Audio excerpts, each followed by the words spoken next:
The late to start meeting of the Metropolitan Transportation Licensing Commission, and I apologize that I'm running 15 minutes late to get this meeting started. If we could start again with the Pledge of Allegiance, please. I pledge allegiance to the flag of the United States of America and to the republic for which it stands, one nation, under God, indivisible, with liberty and justice for all. All right. This is a notice of appeal. If anyone has an adverse decision or feels like they've had an adverse decision from this commission today or at any time, this is the appellate process. It's appeal of decisions from the Metropolitan Transportation Licensing Commission. Pursuant to the provisions of Section 2.68.030 of the Metropolitan Code of Laws, notice is hereby given that if you are not satisfied with a decision made by the Metropolitan Transportation Licensing Commission, you may appeal the decision by petitioning for a writ of certiorari with the Davidson County Chancery Court or Circuit Court. Your appeal must be filed within 60 days of the date of the entry of the Metropolitan Transportation Licensing Commission's decision. We advise that you seek your own independent legal advice to ensure that your appeal is filed in a timely manner and that all procedural requirements have been met. All right, it's a relatively short minutes from the last meeting. Has the commissioners all had an opportunity to review those minutes? Yes. Yes, we have. Anybody have any suggestions, changes, or amendments to them? All right, is there a motion about the minutes? Move approval. Second. All those in favor say aye, please. Aye. The minutes are approved from the February 24th meeting. Mr. Fields, I see on our agenda next is other passenger vehicles for hire. What's going on? There are multiple companies that have applied to be OPVH, other passenger vehicle for hire companies. They have provided the information that is necessary, and they're in order. And for Mr. Fields, could you explain just a little more detail for our new commissioners exactly what we're asked to vote on here? Basically, for a company to operate as other passenger vehicle for hire, what they have to be able to do is to provide us basic information. The most important information, obviously, is the drivers, the vehicles, the registration of those vehicles, and insurance. Each company is required to have $1 million of business liability as well as $1 million of single incident coverage for the automobile's liability. So primarily what you're doing is giving them the right to operate on the city streets within the OPVH. OPVH covers sedans, OPVH covers limousines, shuttles, and special purpose vehicles. And in our packet that you provided us some time ago were the applications by each of these OPVH companies. Yes. All right. Is there any questions? Does anybody have any questions, discussions? Curious how many OPV licenses do we have out today, approximately? Approximately 150 would be a safe number, 175. Well, we have 379 drivers. Okay, we have 379 drivers. Many of the companies only have one driver. Some companies have multiples. I would suspect on the low end 150 to a high end of 200. We can certainly get that list, and we'll provide that to the full commission. We'll just get your report and let you see it. We're in the middle of renewals right now, so it ebbs and flows. But we've certainly had more in the last year. COVID slowed everything down, of course, but in the last year we've had a whole lot of people that have entered the industry from outside and just joined it. But they've also had several cab drivers who have left and decided they wanted to open their own business. And secondly, one of the phenomenons that's out there is the only part of Uber that we regulate are vehicles that are Uber black. Mm-hmm. And Commissioner Westlake recognized that. In order for them to operate, they actually have to have, if there is local registration and regulation, they have to comply with local regulation if they're going to operate as Uber Black. So they create their own company. Many of them are doing limited liability corporations, and we do require that paperwork to make sure what they're saying is accurate. And so we've certainly seen some growth along that, and we have seen no reason it's not going to keep growing. As the city grows, people want to move around, and they like those cars. Thank you. All right, is there a motion on the floor, or is anybody willing to make a motion to approve the OPVH applications? Are we gonna do them as a group, or do we need to list them individually? They can be done as a group. There's what, 1, 2, 5,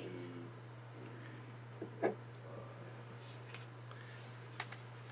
The only thing I would ask is if you would name them in the motion. I'll make a motion that we approve the new company applications for A&E Transportation LLC, Carroll Transportation LLC, Diaco Black Cars, Duke Limousine Company, Executive Limo LLC, Harry David Limo Service LLC, Honky Tonk Limo, and Tennessee Limo. Is there a second? One question before the second. All these have been reviewed and everything's in order? Yes. I'll second the motion. All those in favor? Discussion, Oh, okay. typically discussion after second, correct, Chair? Yeah. Correct? Yeah. Just a question on Duke Limousine Company.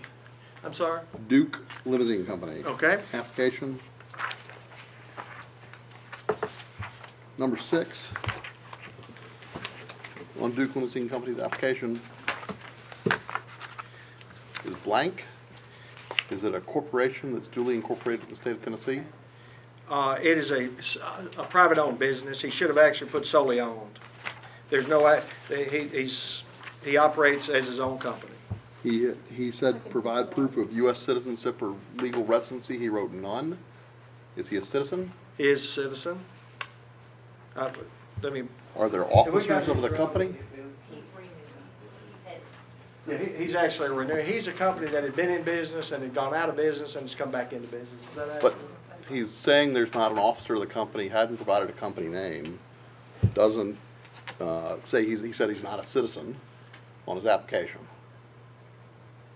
Well, again, when they're renewing, anytime they've got information that's in their file previously, we certainly can in the future make sure or we can do with this one. But typically, if they've already been a company and all the information's filed, it's like background checks or like history or their backgrounds. If it's on file, they've disclosed it previously, so the commission has never requested that information be added to. We certainly can make sure that, and again, we can take him back, and before issuing this, we'll make sure he fills out everything that needs to be there. But again, in his case, he's probably Uber Black, and he's because they don't have to disclose that. And that would be my guess. He's just a solely owned company. Not my guess, that's what it is. Right. If it's a company, he should say that there's an officer. He should say he's a citizen. And he said he's not a citizen because he said none. And he said there's no officers of the company. Well, again, I can't look at his file at this moment, Yep. but I understand what you're saying. And we certainly will make sure that that is there every time, or we won't accept the application. Again, Are you specifically talking about the line that says type of company and that's blank? It says none. Oh, I thought He's you were talking talking about about actually number 7. above that, it says type of company And that was it's blank. blank. Yeah. I think he's saying none is there's no officers, because if he's solely owned, it's just, It would be should him, say but his it's name. under proof of U.S. citizenship, there's none. Right. Under officers, it's none. It would be limousine company. Is it a C Corp? Is it an LLC? Is it actually incorporated within the state of Tennessee?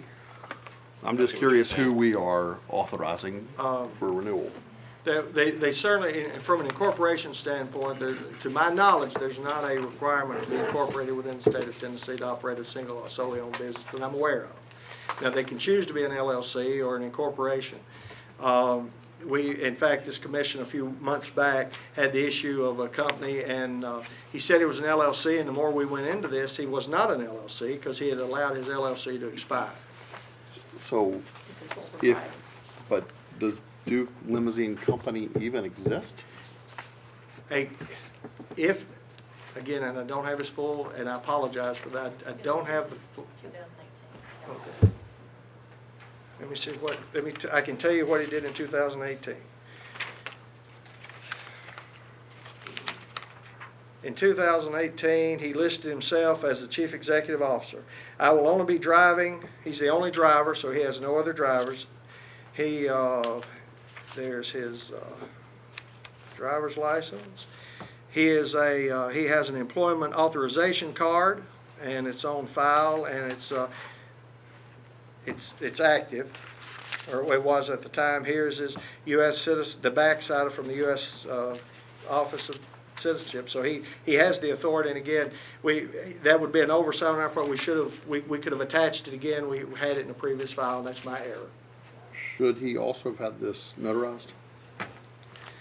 It would have been notarized. We make them sign them in front of us at the office. Again, there had not been a specific request from the commissioner for that. It's just on our form, correct? Yes, sir, it is our form. We do that when they not present, in our presence, we require them to have them notarized. But all of our folks either are or about to be. We have 2 new folks. I'm not sure their notaries are done yet, but we'll certainly make that happen. And is his insurance in the package you gave us? It doesn't show up in the PDF that was emailed. You got it? Yes, sir. If you have it, that's great. I just, Now, again, the I'm, one thing I can promise you, when we take applications, the insurance, the things we're looking for is a car registration, more than anything else. We're looking for the car registration, we're looking for the, it's a proof of ownership of the vehicle and insurance. If any of that fails, we don't accept anything. Now, we want the rest stuff to go in, but again, if it's previous applicants, and maybe that's a little loose on our part, and we can correct that. is the insurance in the corporate name or in his personal name? Again, there's not a corporation involved here. This is commercial insurance that's showing for Yusuf DeCooley operating Duke Limo. I think he's a DBA. It's a DBA. He's doing business as, yes. Got it. I'm just delighted that there is an insurance policy. Well, absolutely. But it wasn't included in our package, and when I saw no proof of citizenship, We no used to. corporation, no insurance, that's a problem. In the past, we used to give just piles. And over the years, commissioners have said, is it on file? Yes, it is. And that's where we came to the point of saying, Mr. Fields, everything in order. And that's typically what we would do then, say, yes, we do, and we've got it in the folder over here more than likely. Perfect. Or not a lot more like it's in there. So we can, any documents that you'd like to have in order to make your decisions, we certainly are happy to provide it. Thank you, sir. You satisfied me that he's got insurance in his Yes. name. Yes. We have a corporation that doesn't exist. I would hope that, maybe the application should have a line that there is no company, right?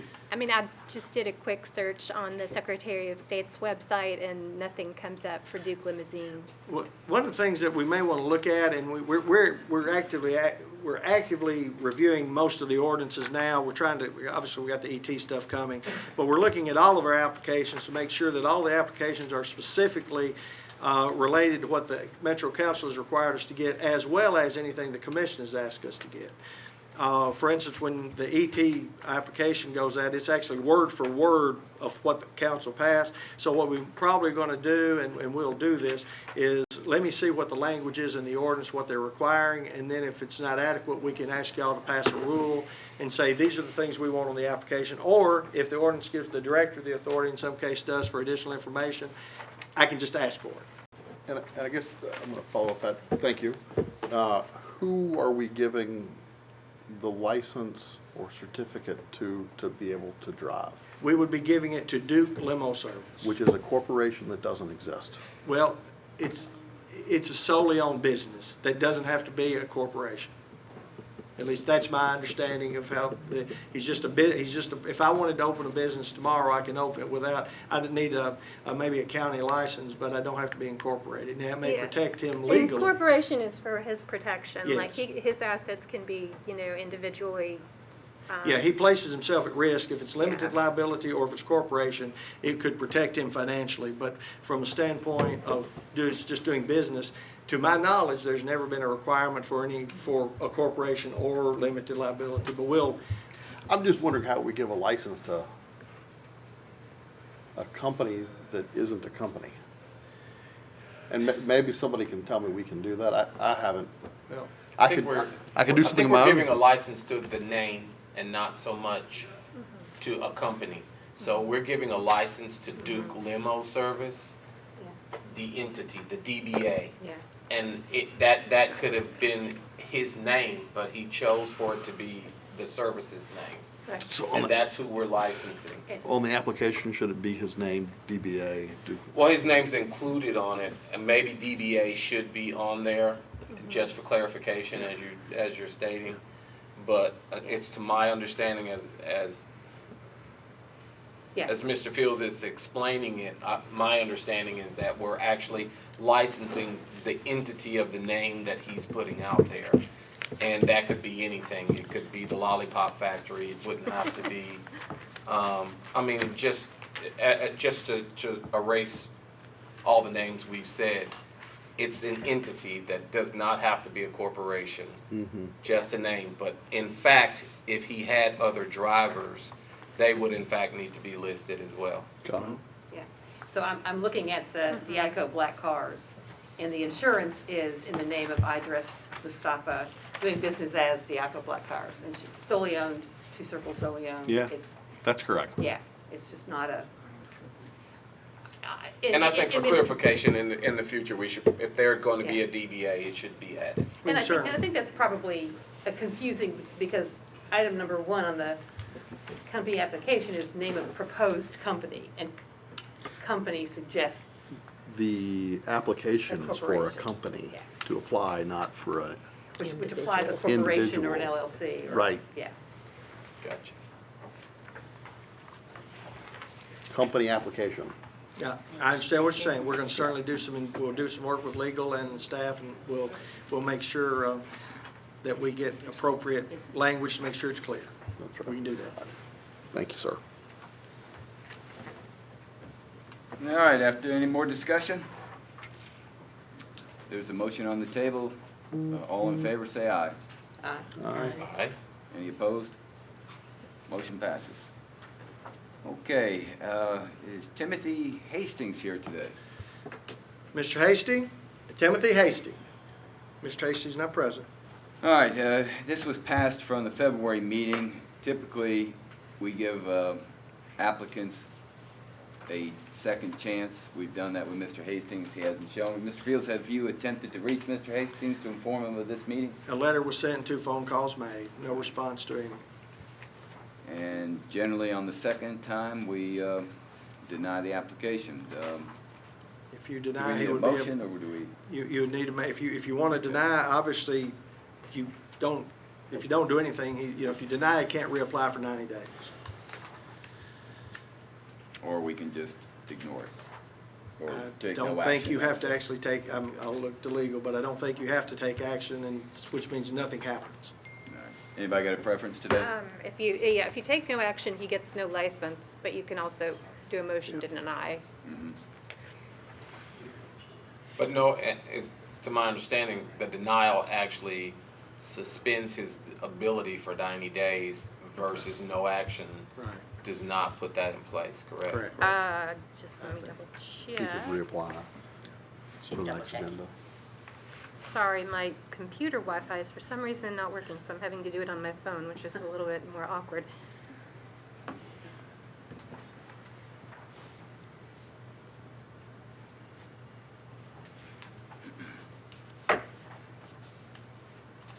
Well, Mr. Hastings not here, so has anybody got a real preference one way or the other?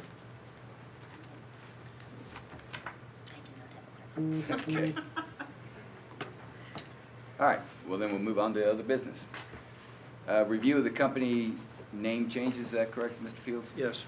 And can you tell us a little bit about KM Transportation and Z Limo Services? In both cases, they intend to change addresses. In order to make changes to the application, you have to approve it, which we just went through that exercise, look at the application. So that's, anytime they do it, they have to come to the commission. So in this case, KM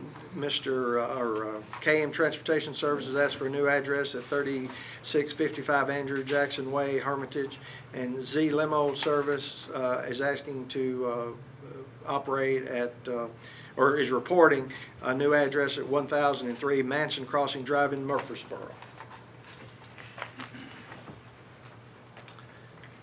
Is there any proof that has to be supplied to the commission or to your office of this is the actual address that they're moving to? Not under the ordinance. In other words, it could certainly be, like anything, it could be investigated. We'd have to assign it and go and do that.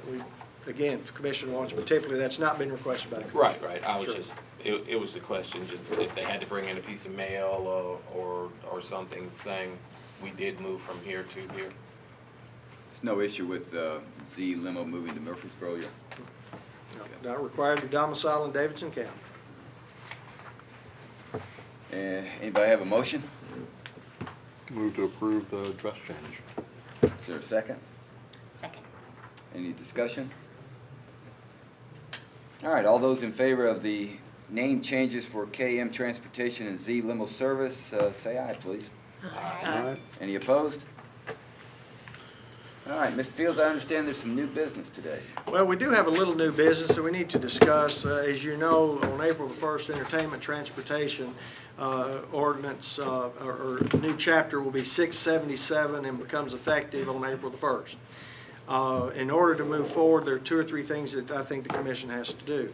I think, one, the commission has to accept applications for companies that want to operate. The good news is the commission was very clear, or the council was very clear on what they wanted on those applications and actually placed it in the ordinance, which allows us to use word for word what the council said, what they intended for us to use. Secondly, you're going to, the council also removed most of the operational rules that are in the ordinance that passed, and That were in it. the multiple ordinances that were, and amendments that were suggested, and has placed that authority within, to the Transportation Licensing Commission. So there's a rulemaking process. Then the third process would be, or the third thing would be actually to look at the applications and make a determination of do they meet, are they able to prove that there's a need, the public convenience and necessity is, are you going to issue them a certificate of public convenience and necessity? So I know y'all cannot talk to each other between meetings, but I am able to talk with you between meetings. So and unfortunately I can't share back and forth until we get today. I know some of you have some very specific issues and questions and ideas. So Mr. Chairman, the thing I would say, I would like to ask the commission to allow us to begin taking applications. I think the reason we want to take them, and I know that's in advance of the rules, and we've had some conversations about that, but if we wait a long time, in other words, let's say we don't do the rules to the end of April and we start taking applications the 1st of May, the quickest you could even consider, and I'm not saying you have to hurry, but some of these things I think need to be dealt with as expeditiously as we can. So I'd ask that we begin taking applications on April the 1st. We'd cut them off on April the 15th at noon. It gives them 3 full weeks to apply. We will publish it. I'm a little surprised that we don't have extensive media here today, but we'll certainly work through the Department of Transportation and Multi-Mobility's press secretary and work through notifying everybody that needs to be notified. We'll put it on the website. We'll email all the ones that I have access to in terms of ones that I know are operating and get the pool together. I think that probably does a couple of things. That gives you the opportunity to see who's interested, who's out there. The rules may affect whether they stay in the application because there will be an application fee. There will also be a certificate fee or an annual fee, and there will probably be a vehicle fee. Clearly, those are your decisions. But we're going to need to hire staff to be able to do that. We're estimating at least 2 people. Some people have estimated we need at least 4 people. That would certainly increase the size of the Transportation License Commission staff, and I certainly would not argue it.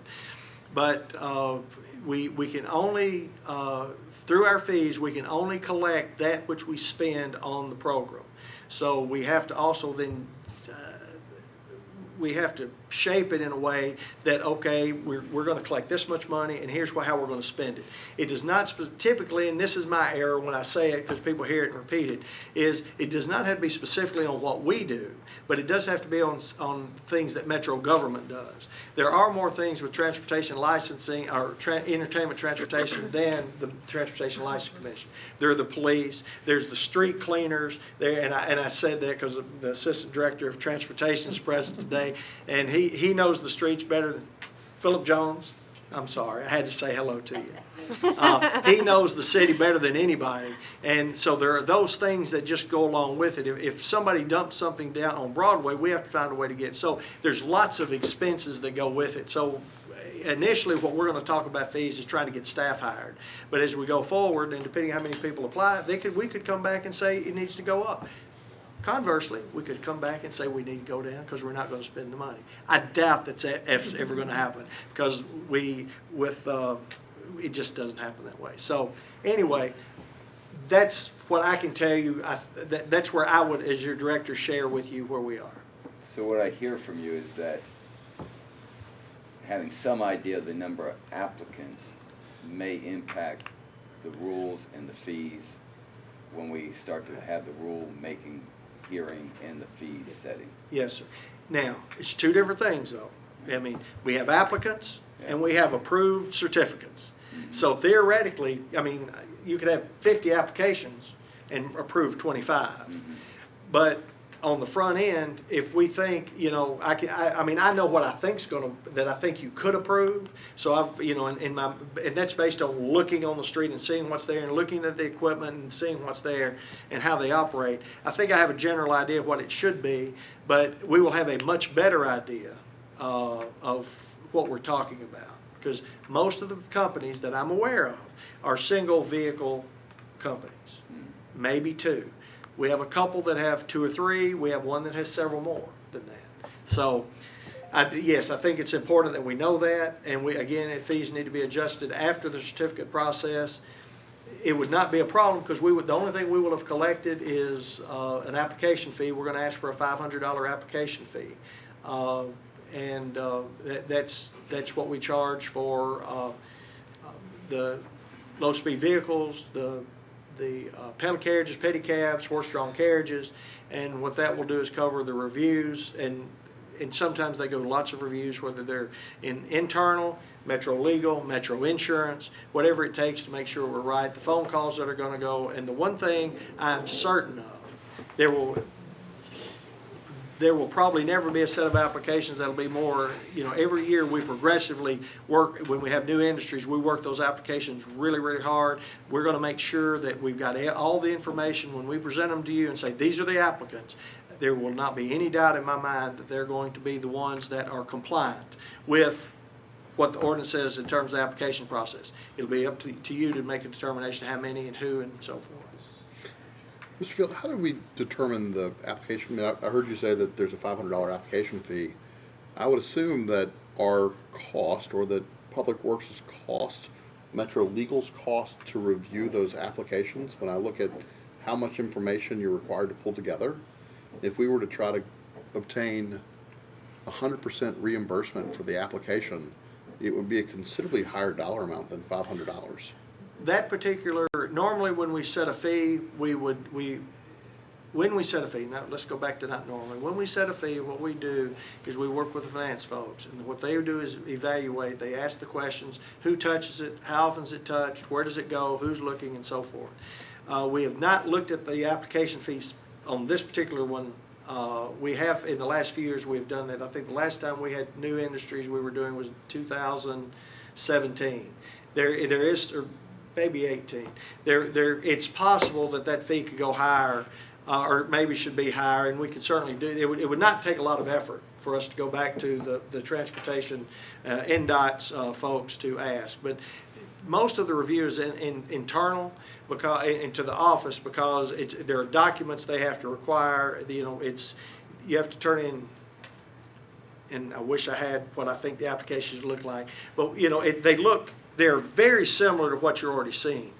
So what we're going to be doing is okay, here is the vehicle, here's the registration of the vehicle, here, it's possible that TD's going to, and I should have introduced him first. Are you gonna rope him in to? Well, I know he's got listen, scooters. He's got something for you. The application that we're going to use asks for a company name, an address. It talks about email. It talks about, it says attach a list of officers. It says list names of the primary contact of the company. Then proof of insurance. Then we ask if any of the owners or the partner or directors have ever violated 6.77, which we know they haven't because it's going into effect next week.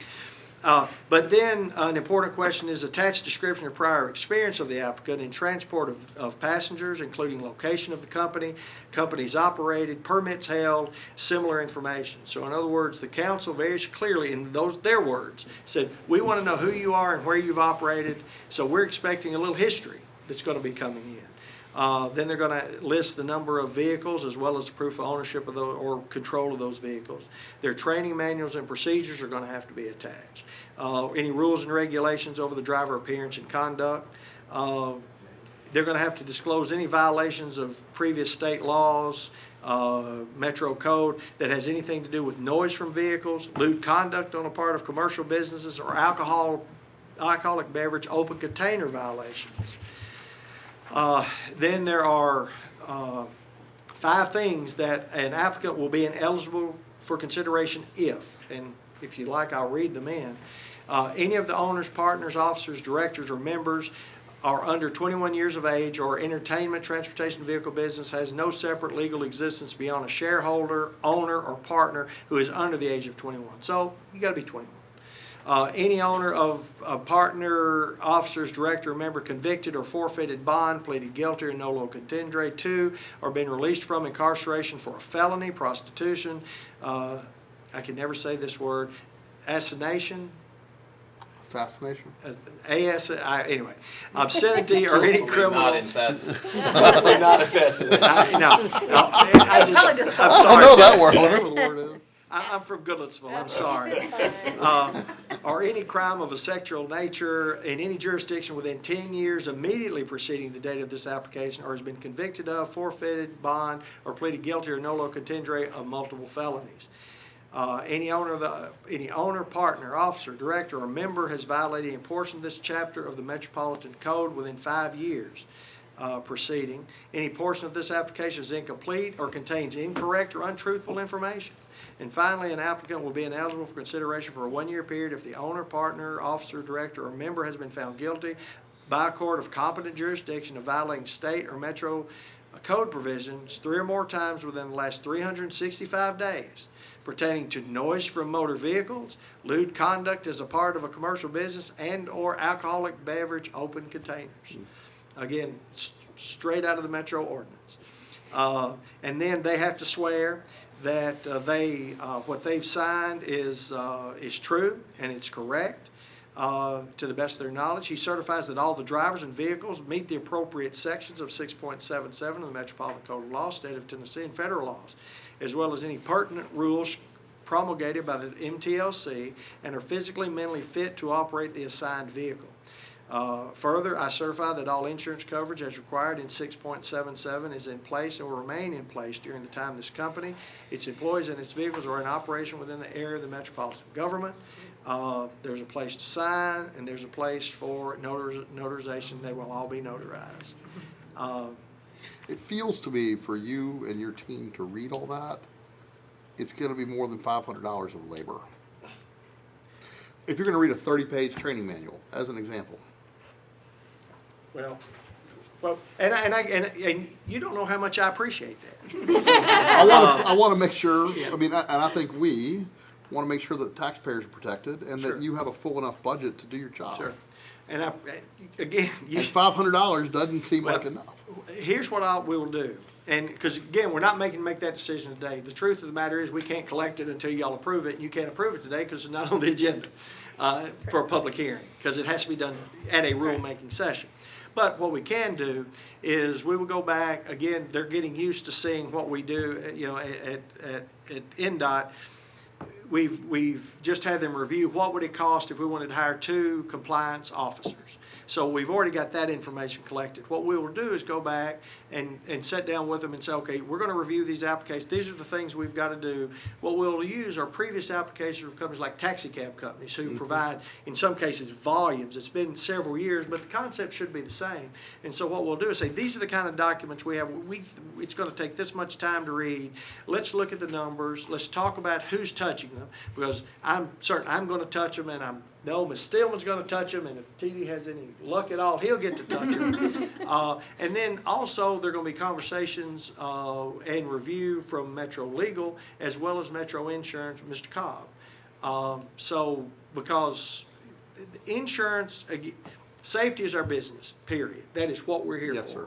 And the insurance is the most critical part of all the things we're doing, the insurance and the inspections of the vehicles. And I know we can handle the insurance from the standpoint of, we've had umpteen conversations over it. So I feel good there. I've also can tell you today, I think I'm going to be able to give you very good inspections, third-party inspections, outside government, and up to in the buses that would qualify for a DOT inspection.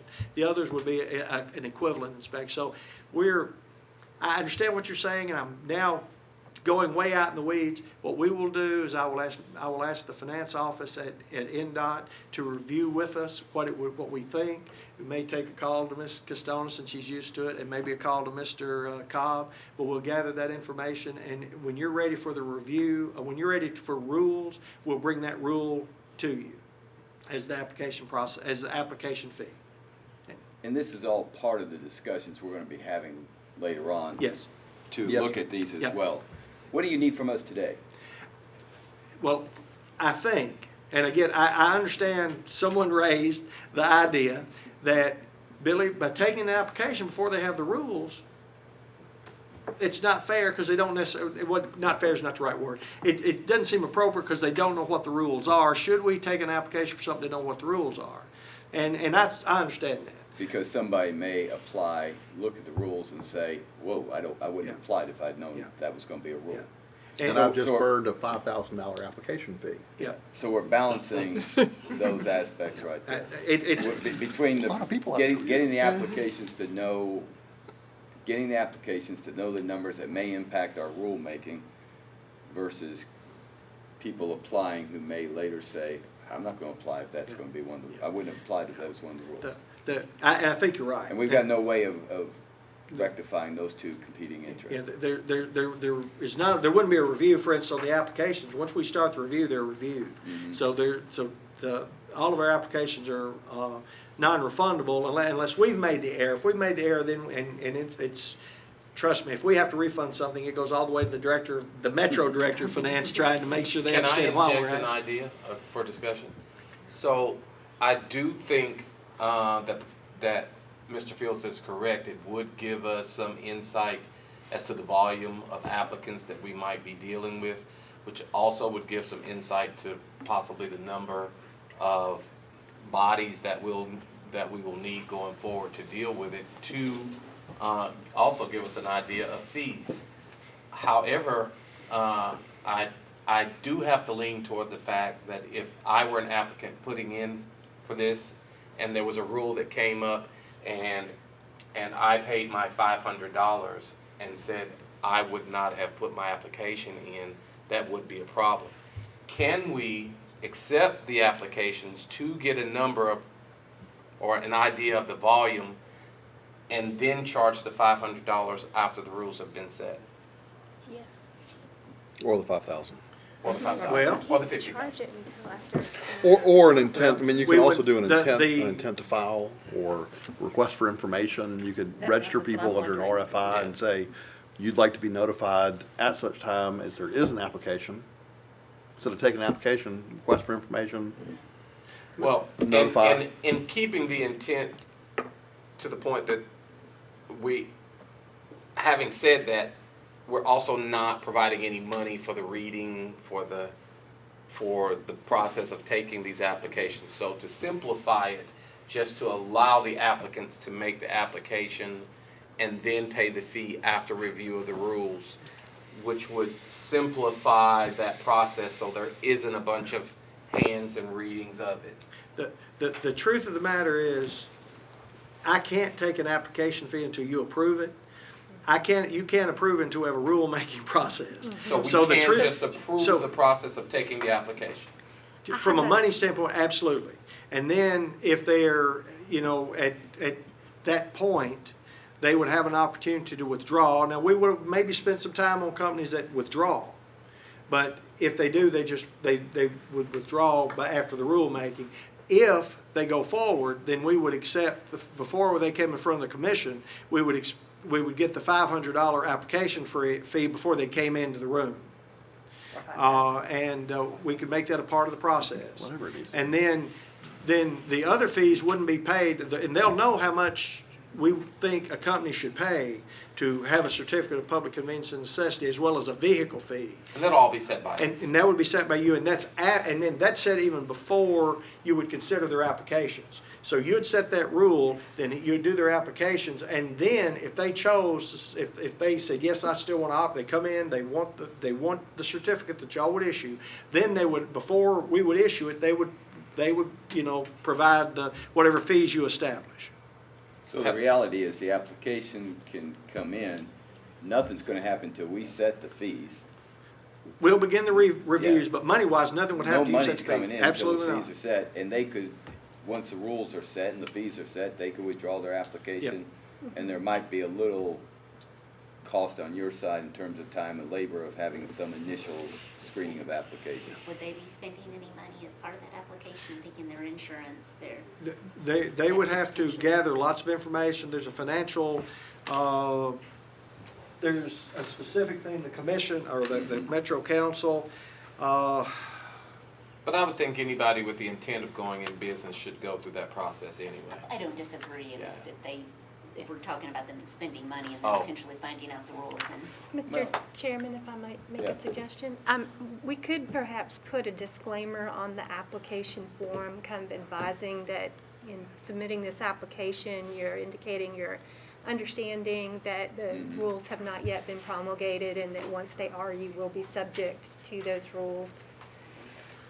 So today, Mr. Fields, do you just need us to say, go ahead and accept applications?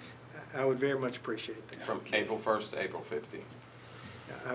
We begin next, I think, well, next Monday, actually, March the 28th. We'd start next Monday morning, and we would accept them up until noon on April the 15th. Historically, the commission has once or twice over the last 10 or 12 years, moved dates out, but typically what's happened, if they fail to come in by that day, regardless of the reason, you haven't extended the deadline. So what we do is we would work really, really hard and work with all the media up to our own Metro 3 to maybe even put a notice floating through Metro 3. And it's amazing how many people watch Metro 3 That's true. and comment on your conduct. Yes, sir. Having said that, I'd like to make a motion, if there's no more discussion. We'll go ahead and make a motion, we can do it. Motion, Oh, second discussion. Okay. I'd like to make a motion from March the 28th through April 15th on noon, that the office be allowed to take applications for transportainment, are we still calling it? Entertainment transportation. Entertainment transportation. Is there a second? Second. All right, any discussion? All those in favor say aye. Aye. Any opposed? Okay, and I take it we are now emphasizing entertainment over transportation, since there's been a switch of the, Mr. Field, Mr. Vice Chair, I would also like to ask if there's a way that we can schedule a work session on this particular subject rather than waiting until the April regular meeting, so that we get a head start on what our rules are going to be. We have a thorough understanding of what the legislation has been, and I think that'll help us with our process. Do I understand you're wanting to have a special meeting set on May 12th as well? One of the things that I was going to go, once we get through the process, I would like to ask us for a special meeting to consider the applications rather than wait till the end of May. If we're going to, the sooner we're able to do this, I think the more, the better we're going to be from an enforcement standpoint. The sooner we can have rules created and you choose whatever companies and select whatever companies there should be. Again, that may need to float around depending on what y'all would do today. I spoke with Ms. Costonis yesterday about public work sessions, so I'm going to defer back to her, if Mr. Chairman, and let her talk about what that could look like. All right, and you're wanting to put on for discussion under other business, a proposal to add a meeting to be a work session on the entertainment transportation. Yes. Okay. Ms. Costonis? So any meeting of more than one member of this commission to discuss any substantive business that may come before this commission is subject to the Open Meetings Act. So that means it would have to be a public meeting. It would have to be noticed in advance, that adequate notice that we were talking about earlier, and that notice would have to be publicly posted. Is there a time frame for how long ahead of time it has to be? There's not a specified amount of time. Like I said, the statute just says adequate notice. There's case law interpreting it variously. I think generally people think a week or more is adequate notice. Okay. Maybe even less than that. In some cases, it's kind of case-by-case circumstances. All right, and what are you envisioning for this work session? I would like for us to discuss the rules. I mean, we all got something from Mr. Fields that was provided by work from the Nashville Chamber, the CVC, and Nashville Downtown Partnership, of a list of things for us to consider.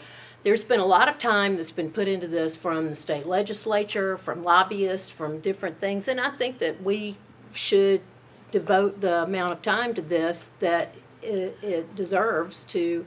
I mean, it's a problem downtown, and we've been charged with trying to handle this. I think for me, it would be helpful if part of that was just an information session. I mean, really understanding, for those of us who've not been through a rulemaking process for this commission, what that looks like, get some information about what the issues are that have been raised, so that there is something to discuss. Typically, just to the point Commissioner Williams shared, anytime we get information from somebody that's pertaining to something that's come to the commission, we forward it. So far that's all we've got that's been in writing. I expect there's going to be more. I certainly think when the public hearing happens, and that was actually a question for Ms. Costonis, at a work session, would the public, if the commission wanted to include a portion of that to be a public comment opportunity, would that be appropriate? I mean, I know they're not going to, you can't make any decisions at these meetings. But you would be able to have an open conversation with the public present. So as far as compliance with the Open Meetings Act, there is no requirement of a public hearing component. The meeting just has to be open to public attendance. But as far as the rulemaking provisions of the Metro Code that apply to this commission are concerned, that rulemaking is supposed to be done at a public hearing per Chapter 2100 of the Metro Code. So if the rulemaking is happening, then yes, it should be a public hearing. But if there are some discussions that do not result in any motions being adopted, and then at a subsequent meeting, there is more. There is the opportunity for the public hearing, and it's not 11th hour. It is something where that information can be incorporated into the substance of whatever is passed. Then I think that would meet the spirit of it. But to answer Mr. Fields' question, he was asking, could we take information from the public? You can go above and beyond. During the work session. So there's nothing that prohibits us from taking some insights from the police officers or other agencies if we wanted to during the work session. And the industry. One of the things that we've been spending a lot of time lately is looking at buses, looking at tractors. getting on them, feeling them, seeing them, okay, what would I You're not riding recommend? tractors. Yeah. And, saying, how do they work, what do they look like? What are the safety devices there? What are the things we think they may need? How high should the rails be? By the way, 42 inches is my recommendation. How about when they raise the get plowed tractor, or there's a couple of them that go around town and they raise the bulldozer piece so that when they're driving, the driver can't actually see the road because the bulldozer piece is in front of them. You will enjoy the conversation that you will have with the owner of that company, and he will explain and I'm not sure about the view part, but we actually had a conversation about that specific issue is why is this up here? And I expect he's going to be prepared to answer that. And it made sense. Now, whether they should or not, I don't know, but it made sense. All right, well, getting back on task at what we've got here before us today, the rulemaking session meeting is anticipated for April 28th, correct? Correct. And you're asking for a workshop before then? It'd be fantastic to understand. I mean, I agree with Commissioner Williams. Do we look at our calendars now and make a decision? Or have a motion, or what? A week or two prior to the 28th. I was proposing April the 13th. Yeah, will rules be ready for us to review by the 13th in draft form? Well, Yeah, I think so. we will have staff, we have some staff recommendations that we're gonna be suggesting that they're ready. We've been going back and forth for weeks, trying to make sure that they make sense. There may be a few more we may wanna still tinker with some before then, but, yes, we're, and throw it out and make it to the public and let everybody see it, so there's plenty of time to look at it and say, hey, here's why it doesn't make sense, or why it's a great idea. Yes, sir. There's two sides. All right, Mr. Stonis, do we need a motion to set a workshop meeting, or can we just reach an agreement and set it? Probably a motion would be better, yeah. I move that we hold a workshop for the purpose of discussing entertainment transportation vehicles, or rules. Does the date have to be set? No, let's Yeah. see if we get a motion on to do it first, and then I think we can work on an agreement for the date without a motion. So moved. I'm sorry, second. All those in favor? Aye. Any opposed? Yeah. All right, everybody's got their calendars. Well, Mr. Fields, I know No, I was you gonna were- say, if they're not prepared, I mean, the one thing I could do is call, but if everybody's got calendars Well, up, they sure I look like keep they're looking forgetting at about it. these things. So please. It wasn't that we were just, That's looking what- at something else on our phones. We're all on our calendars, right? Yes. Right? Well, I mean, that's what I'm doing. All That's, right, all right. Ms. Williams threw out the 13th of April. There's been a proposal It's a about the Wednesday. 13th. Wide open. Yeah, I cannot do it before 2 p.m. With this type of work session that we may have open to the public as well, Okay. do we think that might be a 5 or 6 hour block? I would reserve plenty of time. And Mr. Fields, what about a location and things of that nature? Do you need to check that first before we set a date, or can we pick a date and you do it? We have some places we can choose. The truth of the matter is, in a meeting like this, I'm probably gonna, one of the first places I'm gonna look is the Luby Center, which holds about 275 people. And what we would do is arrange y'all at in the front. We would make sure that we had adequate sound so everybody could hear you. We would also have if you chose to have the public come in, we would also give them have a microphone or two in the audience where they would step up. We'll have to talk. If you would like to have this, haven't talked with Metro 3. If you'd like to have this recorded to share over and over, this certainly is a big issue for the city. That's entirely up to the commission as well. But we'll, if you choose a date or two, I can find you. If you could give me a couple of shots, I will find a place that you can meet. How does the 14th look for everybody? In the afternoon? I have a planning commission meeting on the 14th. You do? I've got a 1 to 3 to 3:30 on the 14th. The 12th? which is a Tuesday. Could do Tuesday. Yep. I could do Tuesday. I can do Tuesday. What about Tuesday afternoon, Mr. Fields, and maybe the 13th, back up the 13th after 2 o'clock? So we would say, look at April the 12th or April 13th. After 2 o'clock on the 13th. Okay, so when you say after 2 PM or 2:30? 2 PM or later. Okay, so 2 PM. Okay, I would anticipate a large gathering. Now, do you want to be able to share this on Channel 3? I think that'd be advisable. We'll speak If with they the can crew. do it. I don't know that they're in a place where they could actually answer it right this moment, but I'll ask for, we'll figure it out.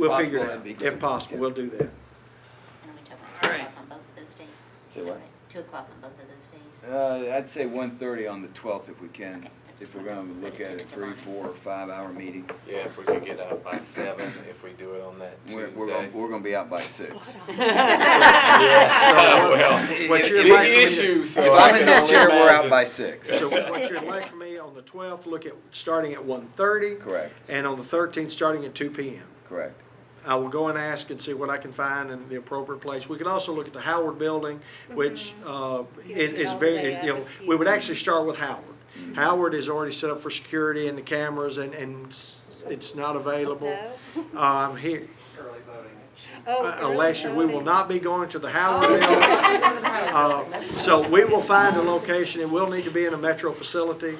If need be, we'll certainly call the convention center and speak with them as well. We've had good relations with all of them over the years, so we'll make a location available, All right. and hopefully adequate parking for the public. Then the next thing on our agenda for other business was Mr. Fields has asked for a special meeting set for May 12th. And there's nothing necessarily magic about the 12th, but I would want to, I do think that the sooner after you do your rulemaking and you've reviewed everything, I think you're going to have it fresh in your mind. And that day, what's going to happen is the people that have applied will come in. They will then describe why they should get a certificate of public convenience and necessity. You'll have the opportunity with their applications in front of you to say, tell me about your experience, or tell me about your vehicle, or tell me about whatever you'd like to ask them about. In a conversation I had with the chair, and he apologizes, he actually had to go to Texas for a deposition. He originally thought he could be present on the 12th. He cannot be present on the 12th. And again, as long as we got quorum, that's fine too. But I just think it makes sense. Y'all may say, no, let's make it the 26th, but that's just more time that I think the quicker we can move, I think you'll be happier in the end.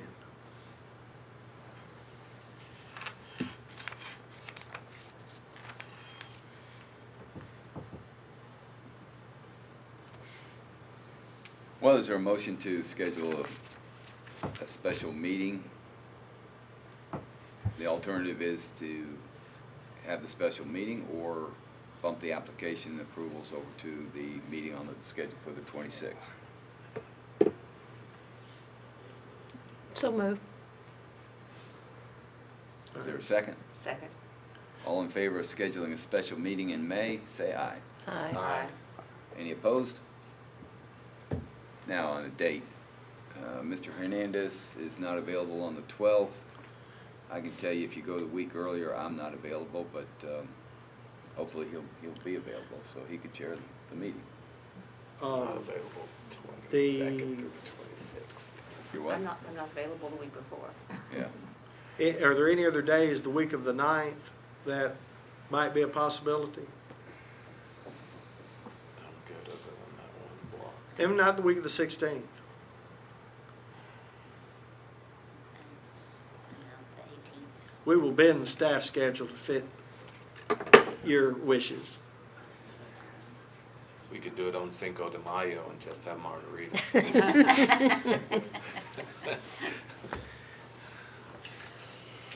I have a possibility of being open on the 11th. Month of the 11th. 11th? I'm good on You that. sure? I can do the 11th. 11? 11? 11? Ms. Williams? Yes, that's fine. Mr. Carr? Yes. Ms. Westlake? Yep. I'm not sure about the chair, or Ms. Powell or Mr. Rogers, but we could certainly work, and we would try to do it in this room, because this is our room. 1:30 again? 1:30. 1:30, okay. 1:30, okay? All right. Any other business for today? Mr. Vice Chair, I do have one other thing. The scooter permits are scheduled to renew in May, and I had requested the number of complaints and things that had been filed through the hub system in the previous year, in this past year. So I just wanted us to be aware of the fact that that is coming up in May, and that we might want to ask for a presentation on the complaints that have been offered, on how that's worked, what's planned for the future, you know, with the corrals and other things, now that we have someone who's going to be managing that from the TLC staff standpoint. This morning we had a site visit with the folks at the Nashville Yards, and we're now, with all of the development, we're on the front end of a lot of this, so we think we're going to be better off in getting some things done. I'm certainly happy that we've got a manager that's going to be able to devote many hours to it. But in that particular issue, from a legal standpoint, and Ms. Williams and I talked a few moments, I'm assuming that there are going to be certain things that the procurement office is going to, in other words, there are procedures we have to follow. So, yeah, I don't have it. Oh, well, in front of me, and but, that's my like, error, yeah, yeah. the contract and the RFP that we previously did should set some specifics for how So renewal works. what we'll do, and we can do this, I think, we'll pull the contracts, and they're all available. If anybody if you've seen one, you've seen them all. They all are identical. But if you'd like to see contracts, we can certainly provide that, and the RFP as well. And again, if you've seen the RFP is just the standard. So what we'll do is we'll put together a package of a sample contract, just so we don't send you 3 of the same things of stacks, and then the RFP, and you can look at that. Then we'll also review it and be prepared to share with you in a memo or an email prior to the meeting, saying, I mean, not prior, but maybe before end of April even, so you've got plenty of time to consider whatever you need to consider. Commissioner Williams, would you make sure and bring that back up for other business at the April 28th meeting? Well, can we just go ahead and add it to the agenda for April? I have learned over all these years, if this commission wants to add something to it, we can add to it. I don't know exactly what we're adding, though. You're wanting someone to come in and speak about the scooters in April before we're Well, looking at the I matter? think that we need to have some information. I, for one, wasn't on the commission when this was approved, and I think that it would be helpful for us to have a full understanding about the numbers that are out there, the amount of money that's being generated, the number of complaints that have been had, the problems that Metro's had enforcing this. I mean, it would be I would suggest that we helpful. look at May for that, because April's going to be that rulemaking meeting. We're going to be very, very busy. I know, but these contracts, I mean, the permits renew in May. You don't want to renew without understanding all the problems. Well, No, we make the decision about whether to renew after hearing during the open meeting. But Ms. Costones, I think they actually have to take an affirmative action to extend, or they extend it automatically. I don't have that information in front of me. I'm Well- sorry, my Wi-Fi is not working. I don't think I Let's can do officially this. look that up. We can always add it if we need to add, but what we'll do, let Ms. Costones and I and Mr. Schlafer work through and put together an information packet and say, these are the things, this is the process. And then we'll also, in that same packet, give you the information on the RFP, and we'll give you the contract. So we still need to figure out whether they automatically renew or whether they take action by us. And that'll be in the contract. Okay, 'cause I that- think there is action required. I would It hope would be so. my guess if I had to guess. Okay. I'm curious relative to scooters, and I'm a scooter rider. I enjoy scooters. I wear a helmet. And I don't ride on the sidewalk. And I don't ride on the sidewalk. I also am a property owner in the Corps, and 7 o'clock in the morning, I come to my property, and the birds and limes are pulled in by the people who collect them and charge them and then drop them back off Correct. on private property in parking spaces. And so either I or my staff need to pick them up and move them into the public right of way. And I'm curious relative to approval, right? Like, I know they're independent contractors that do this work, but that shouldn't be happening. And you're exactly right. And that was the basic. And I get that a rider Yes. Can is leave it anywhere. well, yeah. shouldn't leave it anywhere. Right, but they do. But the person that's getting paid to drop it off in the morning Yeah. should drop it off in the corral or in the designated space versus a private property. Yeah, and that's exactly, unless they have permission from the property owner, they're not to put it on private property. That's the reason at our meeting today, there were some issues with the private park, the private area there at, up the street at Nashville Yard. So what we do in a case like this, once it's identified to us that there's a problem, we'll contact the company. We will we'll actually let them meet, or we'll come and meet with the property owner and say, this is where we'd like scooters to be. Now, once you're out on the sidewalk, public sidewalk, what we're going to do as a transportation department, we're going to put them, we're going to allow them, there's certain things the law allows them where they can be, and we're going to make sure that they're not blocking the sidewalk, that they're not blocking the ability to get to a crosswalk. So what we would do is then say, here's where you can put them, and there's so many feet you can put from the front of the building and so many feet from the sidewalk. So We've developed some wide sidewalks in the area and some bike areas. We can like take places care of that that. are- So I should as a property owner, I should send a written complaint to Hub? Which Or to you? you could do that, or you could simply send me the email and say, we're having problems with scooters being rebalanced into the wrong location. And and this is what they're coming on private property, and we've actually geo-fenced some places in town where you can't even take scooters because for that very reason is there seemed to be a problem. So we said, well, let's just solve it. You can't start a scooter, if it's geo-fenced, you can't start it. So they don't want to do that. So we can, if just share that with me, and any others that please encourage the people to let us know, because we don't know anything about a problem. When Ms. Williams and I talked a few minutes about the complaints, we know there are more problems in 74 in the last year. By the same token, most of them are going to be scooters that people have used and left wherever they want to leave them. What we don't want to do is start in the morning with them in the wrong spot. Yes. And we can fix that. Yeah. And then I guess relative to the complaints, I see that Ms. Williams has a stack of complaints about something over there. How are complaints relative to the vehicles that we may or may not be licensing, the transportation vehicles, the pedal taverns? How are those complaints related back to the commission? So, as an example, if I don't know the name, but any bus shows up and wants to apply for a license, but has had 10 complaints, will that be reported to us as a part of the licensing process? Well, actually, what I anticipate, and this is based on what I've heard from in conversations with other agencies, I'm anticipating the police department to actually be present at public hearings to describe issues they've had, and I think they're prepared to report on how many citations they've written various people who may have applied. So my guess is once the application process is over, they're going to ask for who has applied, and then they would provide a report. From staff standpoint, we don't have them. And when we get a scooter complaint, all of those hub complaints came in, they came to the office.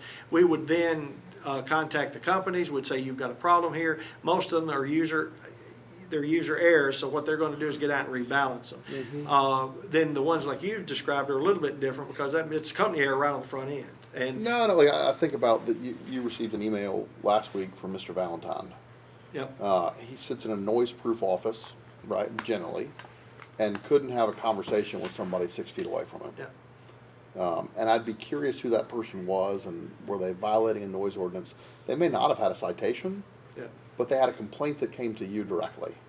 And so is that also a part of the calculus where you or Hub Nashville may have received plenty of complaints against companies that are violating a noise ordinance, or, I watch a lot of these that, this commission, I guess, instituted, or maybe it was council, requirements to have, glass on the buses. The Metro Council. And And you I- now have, you're gonna have that opportunity as well. And I see a lot of them that open the windows because it's hot, or open the windows because they want to, and it's loud and obnoxious.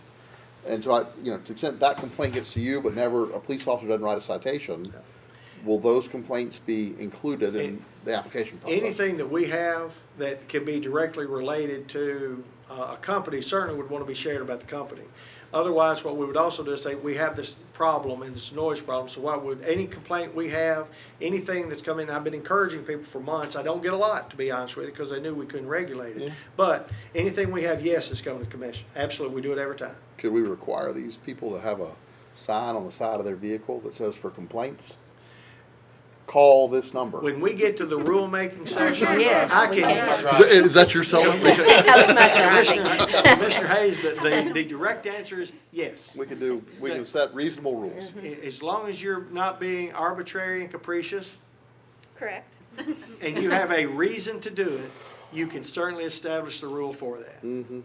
And that's when we get to your work session on either the 12th or 13th? The 12th or 13th, that's certainly something to put on the table and say, I think this, or we believe that. And then what you would do is, the way I would hope we would leave that meeting is you would share it with staff, including our legal reps and insurance and whoever else, is these are the things we think the rules should look like. Then we would draft and have prepared for you at your next meeting. These are the things you talked about, and then you would have the open conversation, and it'd be public, and with your permission, we'd make them public documents because you just talked about it publicly. So Yeah. I think it makes sense. It's like More the big semis that drive down the street, see bad driving, call. absolutely, you can do it. And They may not like it, but it don't matter. I don't want to rush people, but this sounds like great topics for the workshop that we scheduled. But let's tentatively put on the agenda for April a discussion or an informational session about scooters, please. Yeah, All right, we'll prepare that quickly. thank you. Is there a motion for adjournment? Make a motion to adjourn. Second. All in favor? Aye. So passes. Thank you, everybody. Thank you.